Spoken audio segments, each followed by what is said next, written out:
Next, remarks by Israeli President Reuven Rivlin on the changing demographics of his country and the changes needed to represent all citizens.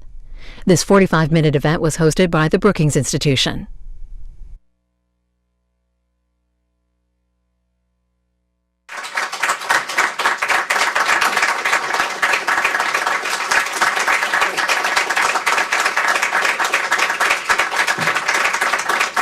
Thank you so very much. Thank you. I see that the English language is much more richer than the Hebrew, because I read the translation when I was speaking about the new Israeli agenda, and it was translated into English as the new Israeli order. It's not a new Israeli order. We have no orders in our democracy. At least we hope that we will never have orders in our democracy. So I really believe that the translation that spoke about the new agenda as a new order, maybe it is ambiguity once we are talking in Hebrew, but it should not be translated like that once you are watching what I have said in the Herzliya Convention. Dear guests, dear members of the Brookings Institute, I must say that yesterday I was asked by the President of the United States, Barack Obama, what I'm going to do today. And I've said to him, well, I'll be first thing in the morning at the Brookings Institute. He said, I see that you are going from strength to strength. So God bless all of you. Well, as you have said before, I'm a Jerusalemite, son of Jerusalemite, son of the son of Jerusalemite, son of the son of the son of Jerusalem. Goes back to the year 1809. When my ancestors came from Vilna to Jerusalem. Vilna was defined at the time by the Jewish people as Jerusalem de Vilna, and or the Jerusalem de Lita. And we came 100 years before Zionism as a political movement, because we believed that Jews should not only pray 3 times a day to God to return us back to Jerusalem, because our head of the family, the Vilna Gaon, the genius of Vilna, have said to us, why should we pray 3 times? If we would like to go to Jerusalem, let's go to Jerusalem. And we came to Jerusalem. And at the time, Jerusalem was not heart of a conflict. There were very few people inside the walls of Jerusalem, and they welcomed us, and we lived together, Jews, Arabs, Armenians, everyone who was situated in Jerusalem as Jerusalemites all together, and we have prayed and we did everything in order to bring prosperity to Jerusalem and to try to bring Jerusalem to become the capital of the believers of all the world. Of course, we believe that Jerusalem is a part of the idea that the Jewish people have to return to their homeland, and even to build their own state at the time. And we were in very good friendship with all our neighbors, with all our cousins. We have never thought that we have war one with each other once we are talking about our beliefs and our religion. Of course, we had differences of opinion to whom the land of Israel belongs, and we believe that it belongs according to the promise and according to the beliefs of the Jews that we have to return because we have no other place to go to. When I was born as 7th generation, and now the Rivlins are here for more than 12 generations, because there are members of my family that are much more, they have their generations to come every 20 years, while we are very lazy, so it takes us from time to time 30 years for each generation. But there are Rivlins of 12th generation in Jerusalem, and we are the ancient families from the Ashkenazi side, because the Sephardic people who were in Jerusalem, they are already for 17, 18, 19 generation. One of them is the late President of Israel, Yitzhak Navon, God bless his soul. So when I was born in 1939, and it was a long time ago, a century ago, we were in Jerusalem only, and in the land of Israel, only 200,000 Jews. And we lived together. Within 4 years, until 44, there were an extra 200,000 Jews that came from all over the disasters of the World War II. And until 1948, we were already 700,000 Jews. When David Ben-Gurion, the first Prime Minister of Israel, have announced, after getting the approval from the United Nations, have announced the State of Israel. And since then, we are in a conflict. But we have started the real tragedy between the two people who are living in the land of Israel 150 years ago. Because, unfortunately, people in Israel, once we are talking about the conflict, believes that on both sides, unfortunately, even from the kindergarten, that Jews and Arabs are doomed to live together. While it is our destiny to live together, there is no other way to live together, because this is the reality. Now, we are talking about the State of Israel. And of course, side by side, we have to talk about the conflict with the Palestinians, because Jerusalem, for example, is a microcosm of our ability to live together or to be in war forever. Jerusalem is a microcosmos, whether in the city that we have at about 800,000 inhabitants, Jerusalemites, all of them, we have 300,000 Israeli Palestinians, or Jerusalemites, not even Israeli citizens. Altogether, we are being in the same city, living together in the same city, and there are ups and downs that cause a lot of difficulties. I really believe that the tragedy goes because of we have no confidence one in each other, no confidence whatsoever. And in order to be able to discuss the tragedy, in order to be able to try and to find a way to bring to an end the tragedy, we have first of all to have confidence one in each other. And we have no confidence. The Israelis don't believe the Palestinians. The Palestinians reject from time to time the very idea of the existence of Israel as a state at all, not only as a Jewish state.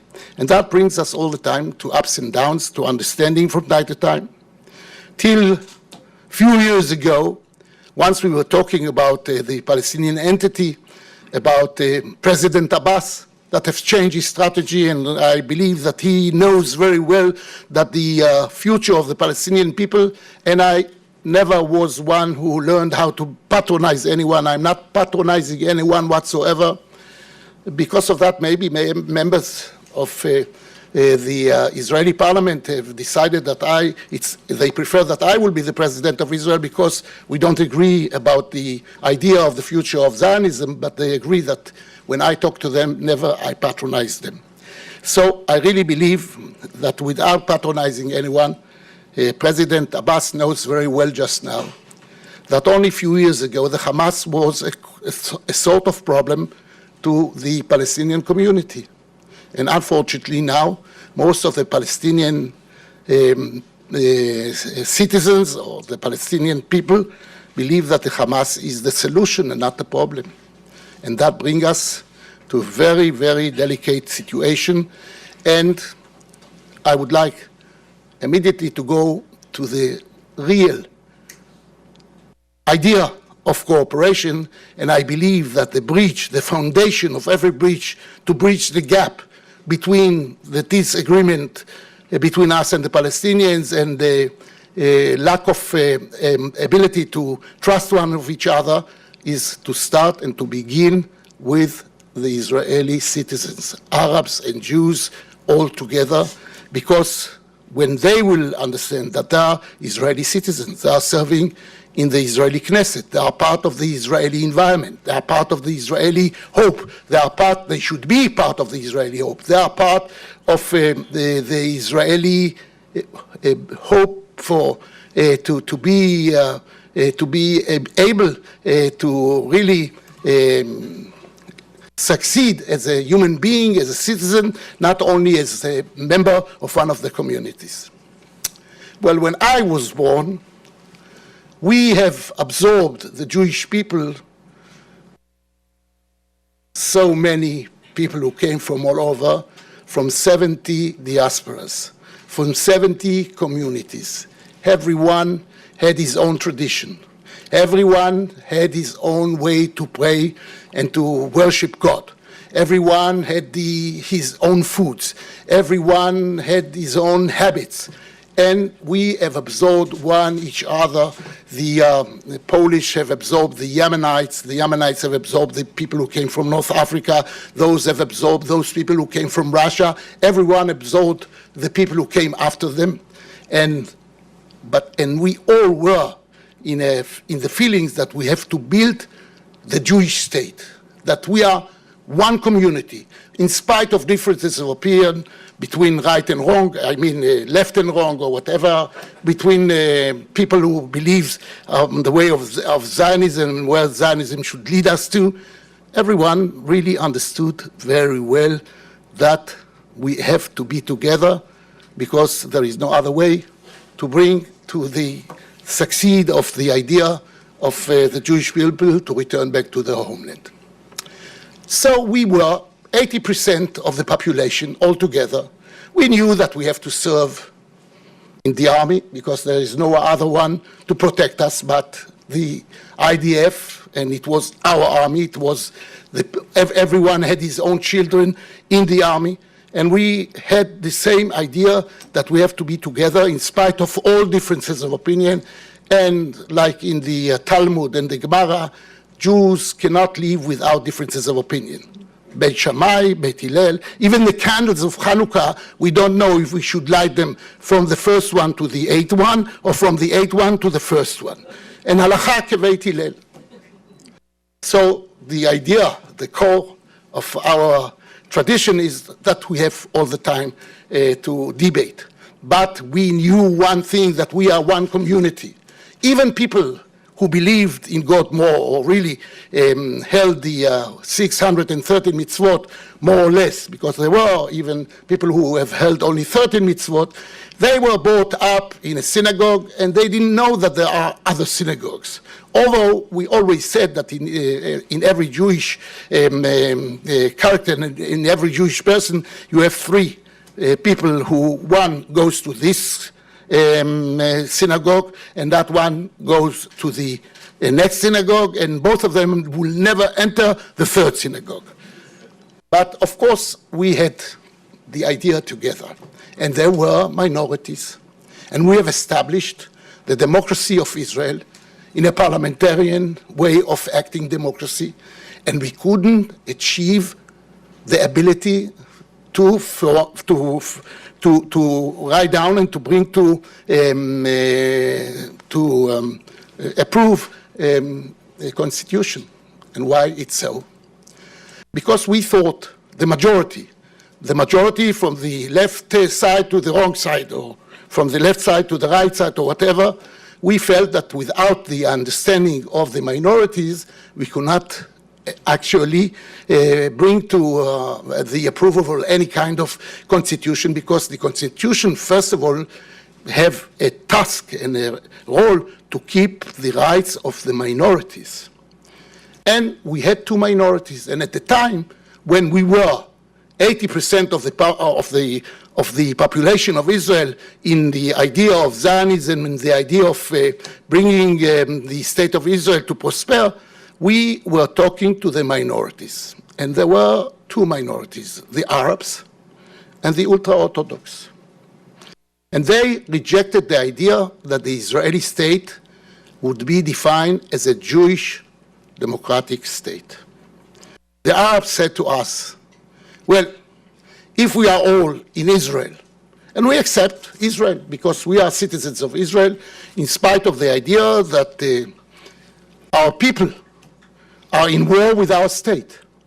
We are rejecting the very idea that Israel would be defined as a Jewish state, because if it's democracy, let it be the state of all its citizens.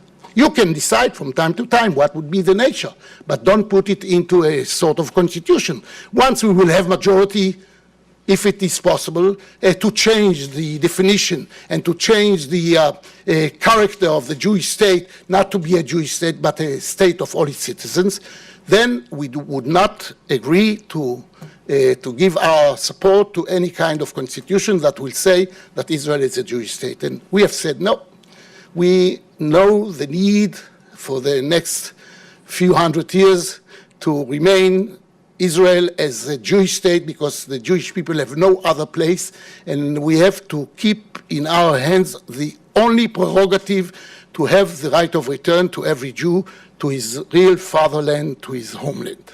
So they have rejected and they've said, we will not approve, we will not give our hand or our support to the idea that Israel will be a Jewish state, defined as a Jewish state, but Israel, state of all its citizens. And the other minority, the ultra-Orthodox people in Israel, and there are 20%, and once we are talking about the power of voting and power of decision, that much more, because most of them are participating in the election, and if the whole population goes with the 60% of the population going to the polls, they are going almost 80 or 85% once they have to decide upon the future of the democracy of Israel. So they said to us, okay, we understand very well what is democracy, because you explain it to us. It's not too important for us, because we know that everyone is keeping the rights of everyone, so we trust, in God we trust, all others can be Democrats. And they have said to us, we understand what is the meaning of democracy because you explain it to us, and it is quite clear to us. But what is the meaning of a Jewish state? Is a Jewish state is only according to the halakha? Is the Jewish state is something that goes into other understanding of a Jewish state? So that was a rejection till now about defining Israel as a Jewish democratic state, as long as we are not defining what is a Jewish state. And to their opinion, it's the 613 mitzvot that every Jew has to keep. And I appreciate, but I cannot give my hand to the idea that people cannot think, or all the values that we are keeping and we are being appreciated by the entire world. So at the time, when we were 80%, and there were no tribes, there were communities that have held their need to identify themselves and to declare themselves as something which is different, but they were only 20%.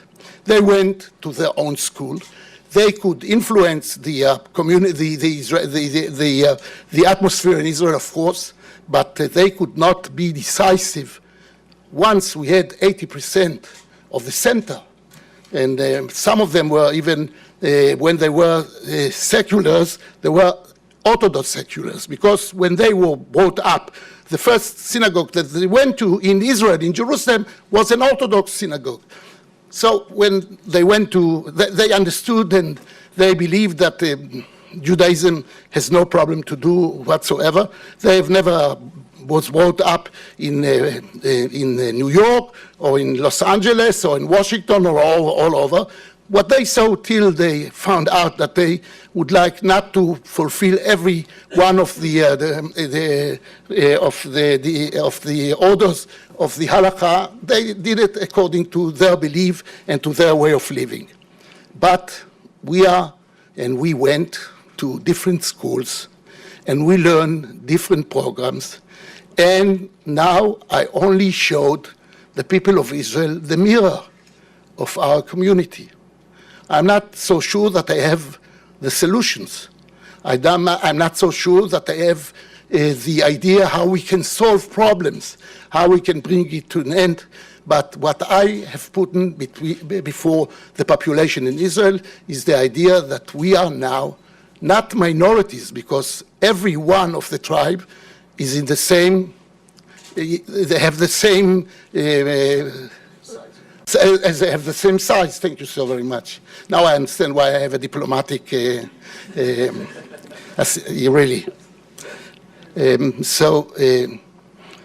Now we are almost 50%, 4 tribes, and everyone think differently. Children are not beating each other, At the time, when 80% have served in the army was the melting pot of the Jewish, of the Israelis, of all of them, beside most of the Israeli Arab citizens, the Israeli Palestinians, if they would like to call themselves Israeli Palestinians. They were citizens that didn't serve in a large in the army, and the army was really the melting pot of all other, of the majority, the real majority that lived in Israel, and now we have less than 50% who are serving in the army. This is a problem.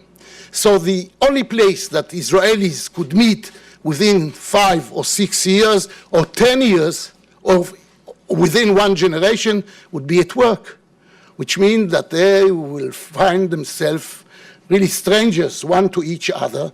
They have to pay tax in order to make the country able to pass budget and to go on their preference of priorities. Once we are talking about the budget, the security and the burden of security that we are facing, and in those days much more.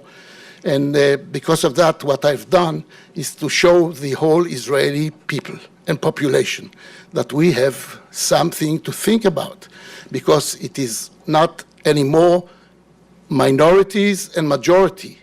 It is a real confederation of minorities, and that is something that we have to take into consideration. Well, I can talk to you about those problems for hours. I really believe that once we are talking about the Palestinians and the Israelis, the first way to build confidence is with the Israeli citizen, with the Israeli Arab citizens, and between the two communities, to let them understand that they have the same hope of every Israeli, and it's quite difficult to convince them, not because only it is very hard and difficult to convince them because they don't want to listen. It's sometimes because you have no really things to tell them and to say to them, you see, let's go together. So I really believe that building the bridge with the Israeli Arabs is something which is necessary to show the Palestinian that peace will come when we will be able to understand that we are living actually in the same space of earth with two states, one state, three states, confederation, whatever, that first of all, while although people think on both sides that it is not the hope of their life to live together, nevertheless, it's not too difficult to live together, because it brings you some advantages and the hope that maybe it is our both interest and mutual interest to get to the understanding that in order to bring to an end the tragedy that we are living in, is to cooperate and to stand to understand that we are not doomed to live together. It is really our destiny to do so, and it starts in Israel. And it starts with this problem, to bring all these tribes to become communities who has different way of living. Nevertheless, they know that we are one entity, that we are one people, and the hope of the people, the agenda, the new agenda of Israel, is the hope of every citizen of Israel to succeed and to get to really ability to find the Israeli dream part of his life. Thank you very much. Now I'll answer questions.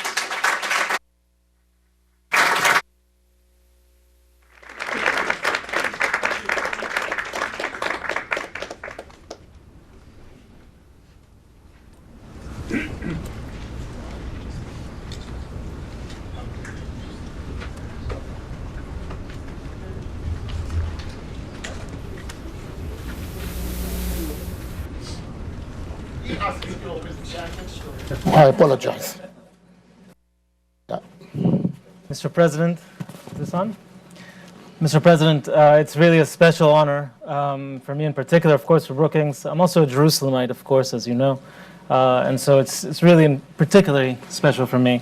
You may not know, but President Rivlin is one of the biggest fans of Beitar Jerusalem, a famed soccer club in Jerusalem. First time in my life that I was the president of Beitar. Absolutely. I will confess straight away, and I hope in the spirit of unity you will forgive this. I grew up right by the soccer field of a different team, Migash Hapoel. That's the last I'll mention that other team. Now we all have Teddy.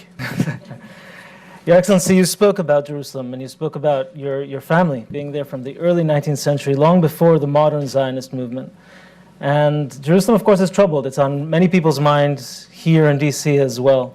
And when you look at the city, you look at the violence that we see in the streets, but you also look at the microcosm you mentioned, just these tribes, even more so in Jerusalem, with about a third ultra-Orthodox, a third Arab, a third secular, national, religious, and other. What gives you the most hope about the city? What gives you the most concern? Where do you look forward for the city in 20, 30 years? For 19 years, since 67, all the population in Jerusalem, on the Arab side and in the Israeli side, really believed that we can live together. They had a hope. They knew that the Israeli government is very precise about holding Jerusalem united. We started to cooperate until the first Intifada. That was one of the ups and downs, because we had ups and downs during the years for centuries before these times. So, unfortunately, we, as people who believe that we have united Jerusalem, we kept 3 refugee camps in Jerusalem. We, after being intimidated by the need of security, have built walls. We have made it quite difficult for Jerusalemites to really fulfill their rights as citizens of Jerusalem.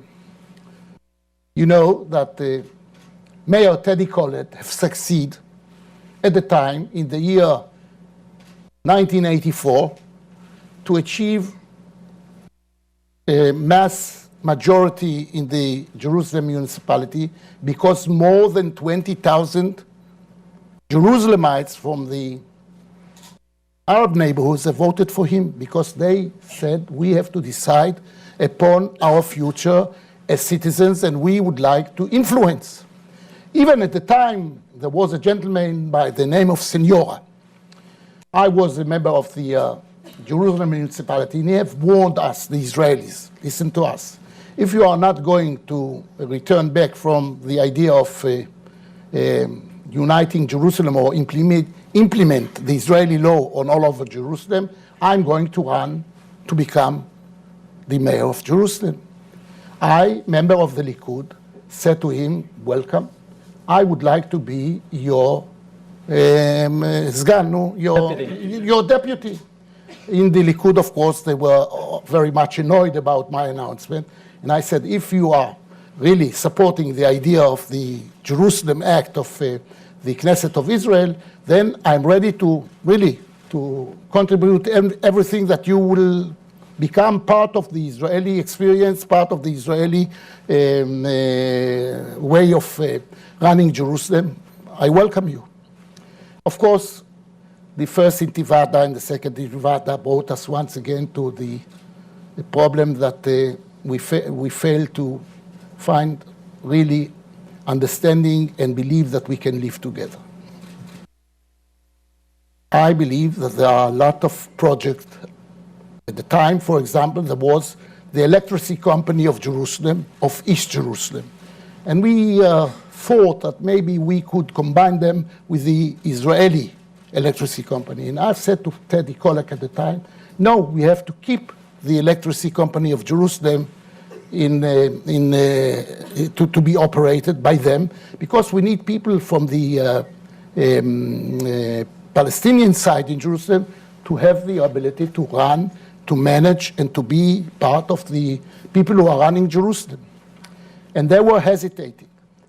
I really believe that the way and the belief of all the Jerusalemites, and I know that most of Jerusalem are quite satisfied, beside the understanding that the Palestinian people would like to define themselves as nation. They would like to have their own self-determination about their nationality. But when we are talking about day-by-day life and the cooperation and the ability of everyone to cooperate, to be with the hope that he can achieve his needs as a person, as a human being, and to when he goes to school and when he goes to the university, he can afterwards find his way inside the Israeli hope or the Israeli environment, then of course we can come to the idea that we are one community. Unfortunately, for the time being, and as it is developing just now, and the hatred and the really not only intimidation, because only today, one more hit, we are in a position that at the time we have the mechanism to find a way in order to bring to an end occasion that we needed understanding from both sides. When we had wars with the states, with Egypt, we afterwards went to negotiate not immediately peace, but ceasefire, and afterwards we managed to bring to peace and to sign a peace treaty and even to live in peace for the last 40 years, cold peace, but nevertheless peace that brought us even today to the understanding that once we are talking about fighting extremism and fighting fundamentalism, we have to cooperate because it is the best interest of both people. It is a mutual interest of us. We can find a way in order to live together. But now, once we are talking about asata, incitement, and once we are talking about incitement in the Facebook or the internet, Facebook that comes into every house of every one of us all around the world, and we find that we have no mechanism in order to bring to an end the riots and the violence that we are facing in Jerusalem only today. And I'm sending, and my heart is with them. Something happened in the vicinity of Jerusalem. And those matters are bringing more and more disagreement. It brings people in the children gardens to believe, if you are a Jew, that Arab is a murderer and that a Jew is an evil. Once we are talking about bringing up and really educating our children, that is something that goes for generations to come. The hope is that everyone will believe that we can live together, because if a Jerusalemite being situated in Sheikh Jarrah say to us, okay, you have closed because it was your need to protect the burden of security, bring you to the idea that you have to build walls between the two sides of Jerusalem. I'm closed in the side of the Israelis. I'm part of Israel. Let's assume that I would like to be part of Israel. What possibilities do I have? Do I have a chance? Do I have a future? Do I have a hope? Can I go from my school directly to the Hebrew University school, to the Hebrew University, to go to the Technion, to find work, to find job? That is something that goes to the burden of the majorities. We have to find, by all means, the possibility to cooperate. When they say we don't like to cooperate with you because you are patronizing us, or you would like to impose on us the idea of Israel, we are in problem, because we are not going to give up the idea that Israel exists as a Jewish state. So really the dialogue, and it's not only a dialogue, the very fact that everyone can use the Israeli hope, that everyone can achieve the Israeli hope, is the real task and the real goal that we have to operate in order to find a way of cooperation between all people all around. And it will be very tough. It is still very, very complicated to do so, but we have to start with the first step. I want to, with your permission, operationalize a bit what you presented to us. You mentioned a scene of Israel now that has tribes, and in particular tribes that study in separate educational systems. These four systems don't meet. They teach, as you said, different values, and in one case even a different language. The Arab-Israeli educational system teaches mostly in Arabic. This, in a sense, represents a change from a melting pot idea from the early state to a multicultural approach, at best a multicultural approach. How can this be done? How can this be the challenge that you presented to Israelis? How can that be met? Should languages be different? I know you're a proponent of teaching Arabic, for example. But should these different education systems perhaps be merged? When you live in tribe, you always live in a real threat that somebody wants to impose on you something that you would not be ready to be imposed by.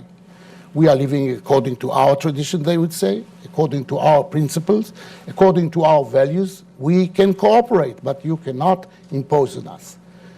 And we find day after day that it is almost impossible to impose, because if you impose something on someone, whenever it would be possible for him, he would rebel once again.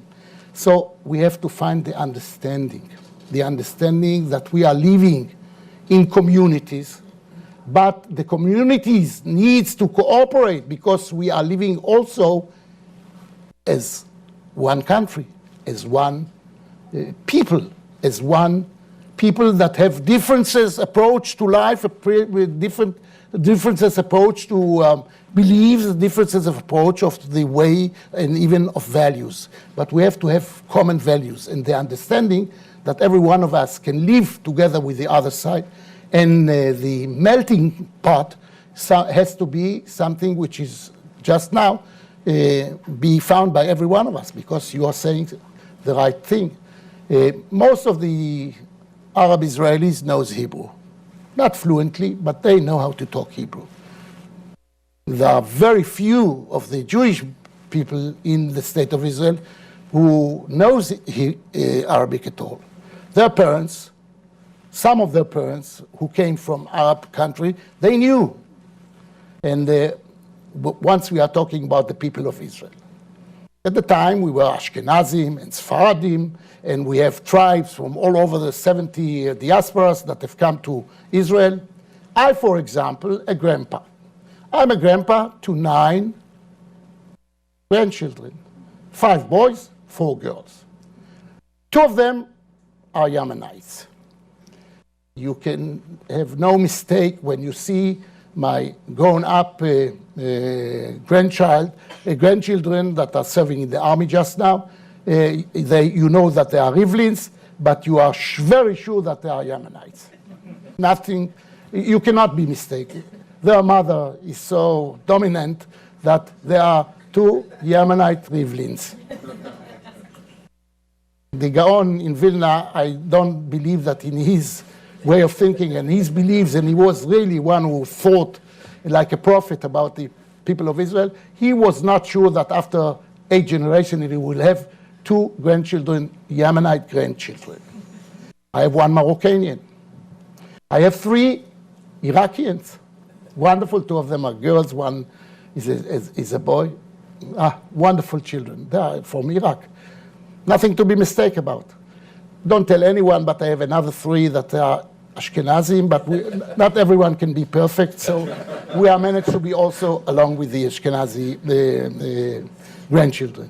So the whole community in Israel has changed. But we cannot bring together those communities they are not forced to live alone. Their tradition, because one who is ultra-Orthodox believes that giving the ability to one of his grandchildren to go to serve in the army, for example, it will bring him to the possible hesitations about what he believes in and about what he was brought up. But in the meantime, the separation between the communities bring us to lack of ability to run the economy of Israel, to run the security of Israel, and they understand it very well. And now we see more and more ultra-Orthodox youth joining the Israeli army, because after that they can of course go to work, and after that they are part of the community. They can keep their tradition, they can keep their belief. If you impose on them, they would say no, no way, no way, no way. If you would say to them, okay, we are living in different communities, we are living in a sort of different tribes, but the need of the unification of all of us for our mutual purpose, for our mutual hope, to become really something that could be defined as a Israeli hope for all of us, that is the way in order to bring to understanding between all of the communities. I'm saying so, I'm not so sure that it is possible immediately. I'm I'm not too optimistic to say, to be correctly, to be, To say the least. yeah, it's not to say the least, to be, correctly, Politically right, correct. politically correct, or what, it's not politically correct. But nevertheless, I really believe that without imposing, they will understand. The Arab communities had at the time 10 children, 13 children. Now the Jews have 10 children, 13 children, and the Arabs are living in a way that they would like to give all the abilities and I'm not patronizing them. They understand that they would like to live according to the way that they can support and they can bring their children to the best chance that everyone has in order to progress in his life as a personality, as one of the community. So, not imposing, but coming to understanding that the responsibility is on all of us. It's not something that you say, you have to I'm a minority, you have to take care of me.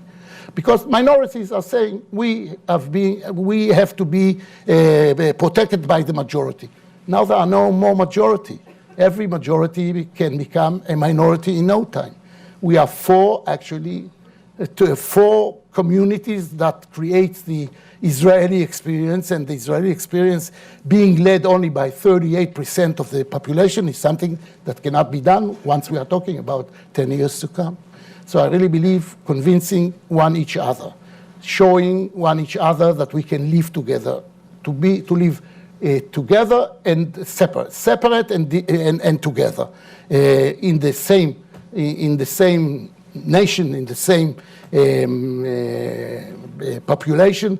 I really believe that that will have, it is something that will come to the minds of everyone because this is necessity. It is something that we cannot live without it.